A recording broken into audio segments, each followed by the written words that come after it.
I barely made it out of my parents' house without smirking.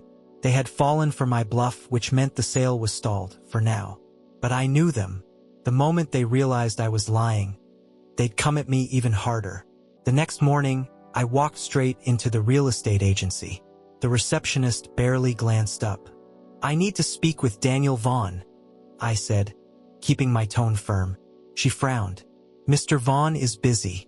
Do you have an appointment?" I leaned in, lowering my voice. "Tell him it's about the fraudulent sale of my house." That did the trick. 2 minutes later, I was sitting across from Daniel, the same smarmy realtor who had broken into my home. "What do you want?" he asked, clearly irritated. I slid a document across his desk.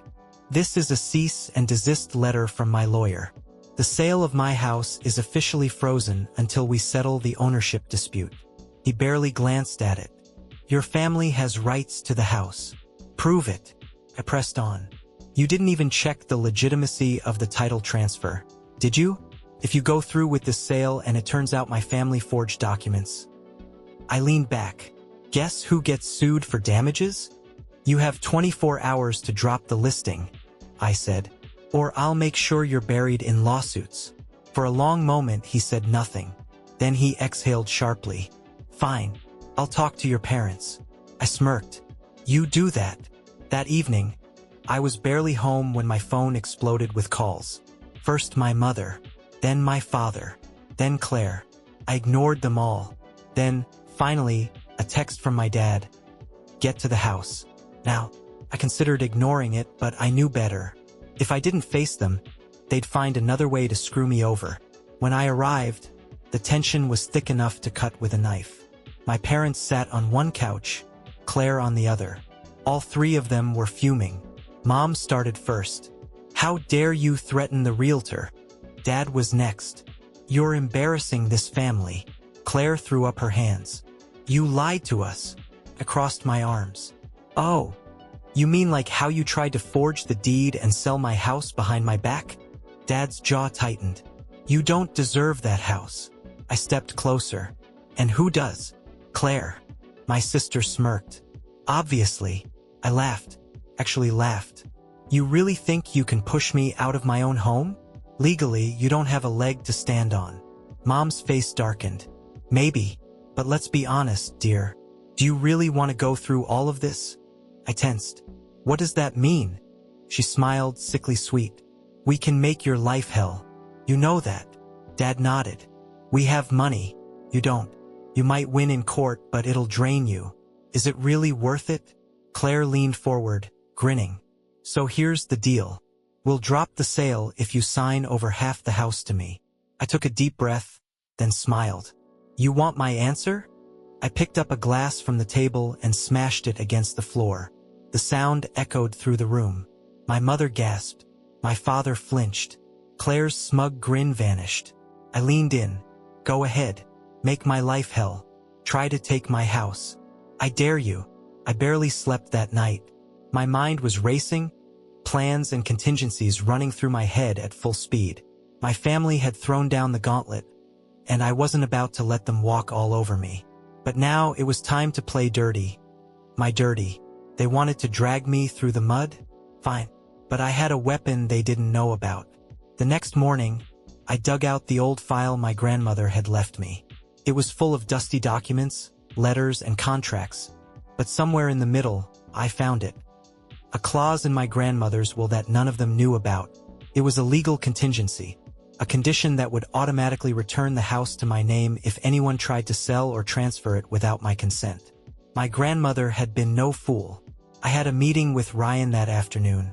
When I walked into his office, I slapped the will down on his desk. "Look at this," I said, my heart pounding with anticipation. Ryan flipped through the pages, his eyes narrowing as he read the clause. "This is cool. They didn't think you'd find this, did they?" "Nope," I said, my voice steady. "But now I have something they don't. An ironclad way to take this whole thing back to court." He nodded. "This will stop them cold. If they try to sell the house, it'll automatically revert to you. They'll have no legal ground to stand on." That evening, I made the call. "We need to talk." I said to my mother. She picked up on the second ring. What now? I found something, I said calmly. Something you really don't want to hear. There was a pause on the other end. What is it? She snapped. I smiled. Remember that clause in Grandma's will? The one that guarantees I get the house if you try to sell it. Her voice dropped an octave. What the hell are you talking about? I didn't waste time. I have a copy of it. I'm taking you to court. All of you. And this time, I'm not backing down. There was a long silence. Then, finally, my mother spoke. You think this is over? You think you can just play a game and win? I leaned in. I'm not playing. This is my house, my inheritance. And you, all of you, are going to lose. I hung up before she could respond. The next few days were a blur. Ryan sent a formal notice to my family's lawyer, warning them of the wills clause and the upcoming legal battle. But I knew they wouldn't back down without a fight.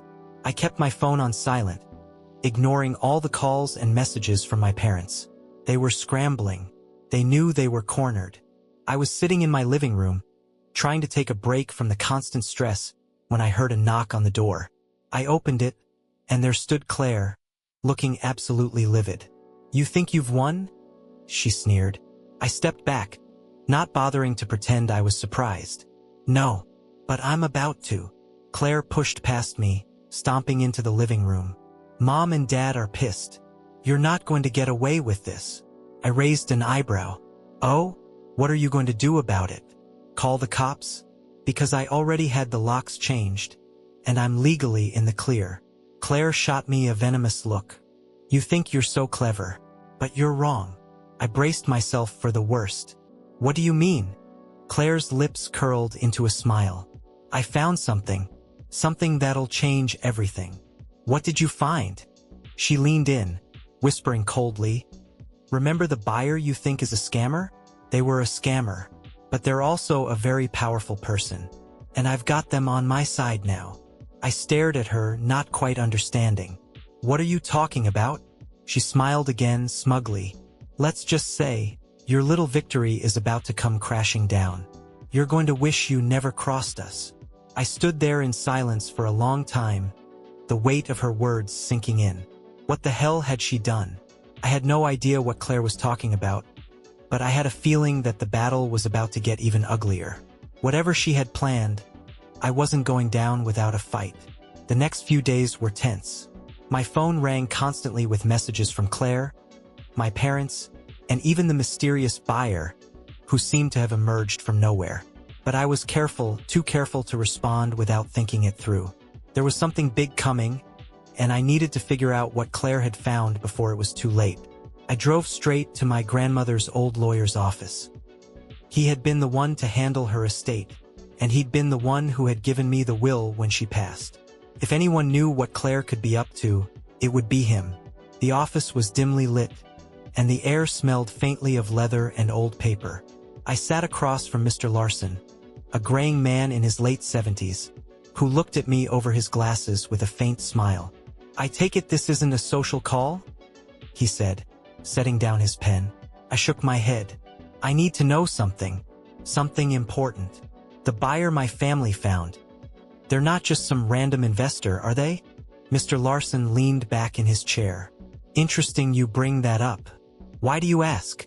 Because my sister seems to think they have some kind of power I don't know about. She mentioned them like they were someone important. Larson sighed, as if weighing his words carefully. Your grandmother had a few business connections she kept private. One of those connections, a man by the name of George Hendricks, was involved in several legal transactions with her over the years. He's not someone you want to mess with.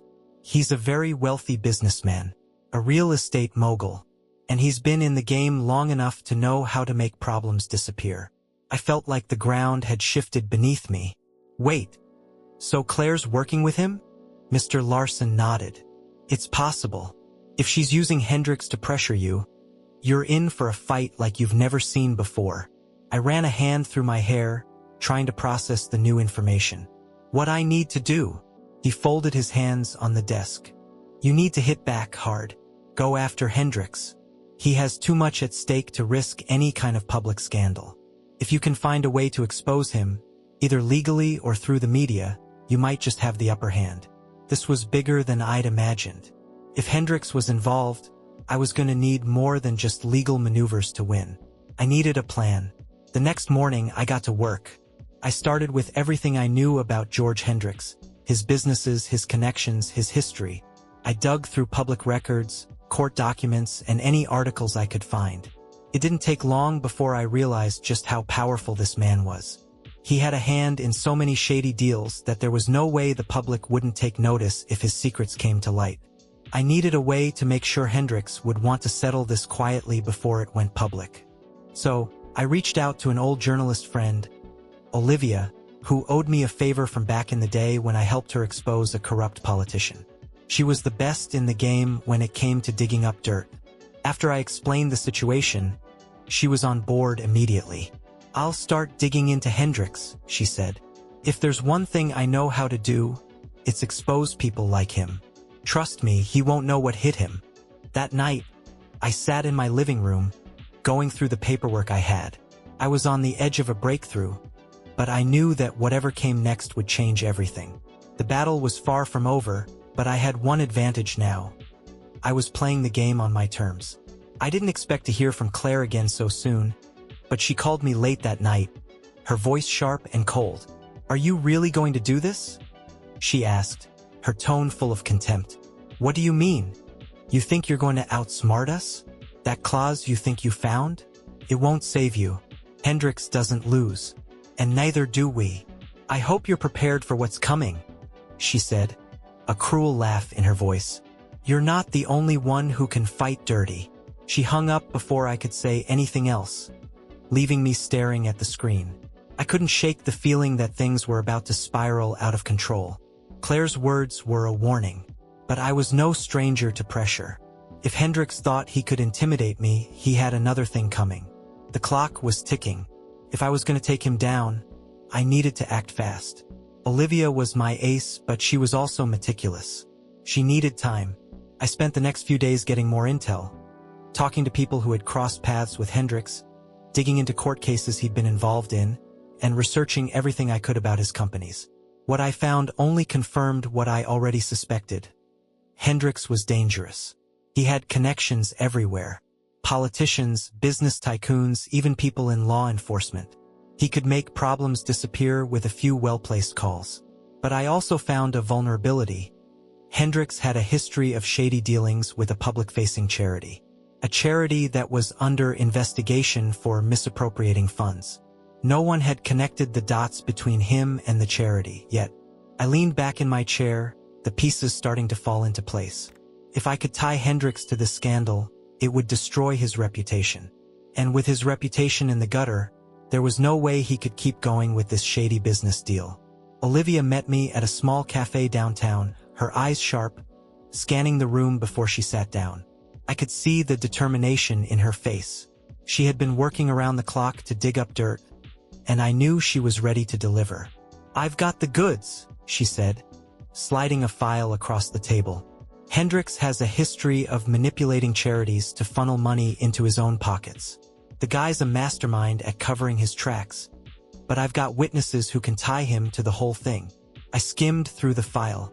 The details were enough to make anyone's skin crawl: fraudulent tax returns, secret offshore accounts, and a network of shell companies designed to hide Hendricks' financial dealings. The charity was a front, and Hendricks was the puppet master pulling the strings. "This is exactly what I need," I said, my heart racing. "If we go public with this, Hendricks is done." Olivia nodded.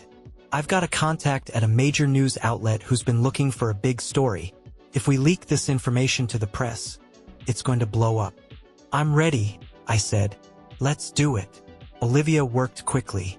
Within days, she had arranged for an anonymous tip to be sent to the media, backed by the documents I had given her. The story hit the headlines before I even had a chance to prepare myself. "Real estate mogul George Hendricks linked to massive charity fraud scandal," the headline read.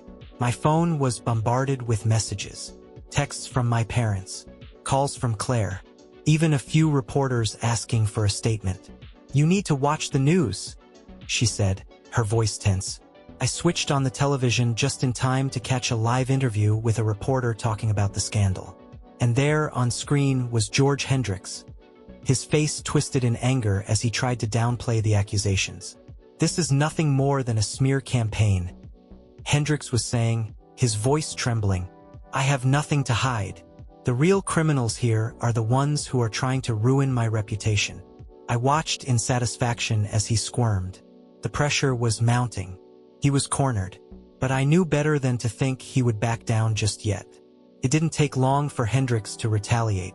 That night, I got a call from my father. "You've made a big mistake," he said, his voice cold. "I don't know what you're talking about," I said, my pulse quickening. "You've stirred up a hornet's nest, and now we're all going to get stung," he snapped. "Hendricks isn't someone you want to mess with. You've put all of us in danger." I clenched my jaw. "He's a criminal, Dad. I'm doing what's right." "No," he hissed. "You're doing what's selfish. You don't know the consequences of your actions. Hendricks has a way of making people disappear." "I don't care," I said, my voice unwavering. "I'm not going to let you or anyone take this house from me. You're making enemies of people who can destroy you." I ended the call without another word, but the warning hung heavy in the air. The media storm only intensified in the days that followed. Articles and reports about Hendricks' shady dealings flooded every news outlet.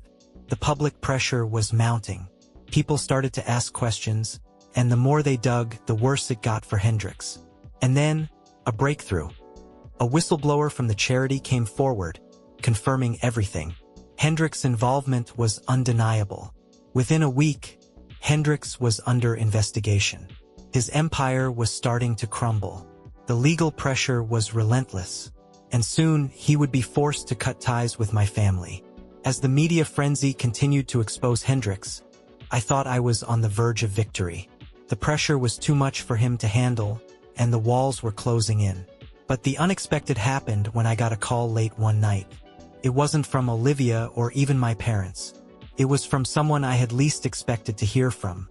"Ryan, are you sitting down?" he asked, his voice tense. I felt a jolt of panic. "What's going on?" "It's about Hendricks," Ryan said, his tone lowering. "He's not just going down quietly. Someone is helping him. Someone close to your family." I froze. "What do you mean? Who?" "I'm not sure yet," Ryan said.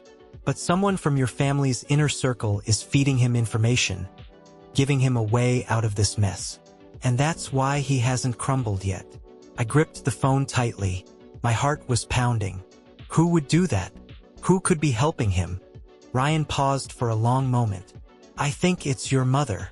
I felt a sickening wave wash over me. "No, it can't be. She's been backing me this whole time." "That's what I thought too," Ryan said, his voice steady. "But the pattern's clear. The tip-offs, the backroom meetings. It all points back to her." I didn't know what to think. My mother? The one who raised me? She'd been angry with me. Sure. But this was a betrayal that went beyond anything I could have imagined. I hung up the phone, my mind reeling. If Ryan was right, this was bigger than just a fight over the house. My family was actively working against me. I couldn't just let it slide. If my mother was helping Hendricks, she needed to be confronted. I had to find out what was really going on, and why she had betrayed me like this. The next morning, I called her. I kept my voice calm, controlled. "We need to talk." Her response was cold. "About what?" "About George Hendricks," I said, feeling the tension in my chest. "And about the fact that you've been working with him behind my back." There was a long pause on the other end of the line. I could hear her breathing, slow and deliberate. Finally, she spoke, her voice softer than usual. "You don't understand, honey. I understand more than you think," I snapped. "You've been feeding Hendricks information, haven't you?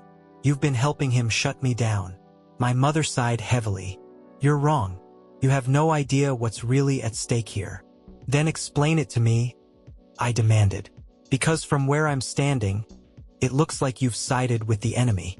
Her voice wavered for a second, But then she steadied herself. You're not seeing the bigger picture. Your father and I, have invested everything into keeping the family safe. Hendrix is a powerful man, and we have obligations. If we lose this house, we lose everything. You've been using me as a pawn, I shouted, my blood boiling. This is about me, my house, my future. And you've been trying to take it all away. I'm doing this for the family. You don't know how much I've sacrificed to protect you from the truth. I stared at the wall, fighting the wave of frustration that threatened to overwhelm me. No. I deserve to know the truth. You've been lying to me, and now, you've sided with a man who's been destroying everything our family stands for. Her voice softened, almost regretful. I never wanted it to come to this, but it's too late to turn back now. Hendrix has too much leverage. If we don't do this, we lose everything we've worked for. I slammed my fist on the table. You're wrong. You've already lost everything, and I'm going to make sure of it. It was clear to me now. My mother wasn't just misguided. She was fully involved in this mess. Hendrix had manipulated her, just like he had manipulated everyone around him. But what I didn't know was how far she was willing to go to keep this all intact. I had to act fast. I couldn't just confront her anymore. If Hendrix and my parents were in on this together, I had to go after them both. I needed leverage, something that could force them into a corner where they had no choice but to back down. That's when I got a call from Olivia again. I've got something, she said, sounding urgent. It's not just Hendrix. Your father's been laundering money through his businesses for years. There's enough evidence to put him away for a long time. I felt the room spin. My father, too? The man who had always been so protective, so certain? It was all unraveling before my eyes. I didn't hesitate. Send me everything. Now. Within hours, I had everything I needed to make the biggest move of my life. My father, my mother, and Hendrix, they all had their hands dirty, and I wasn't about to let them get away with it. I was ready, and I was done being a pawn in their game. It was time to flip the board. I had the documents to take them down, every last piece of damning evidence. It was only a matter of how I would use it.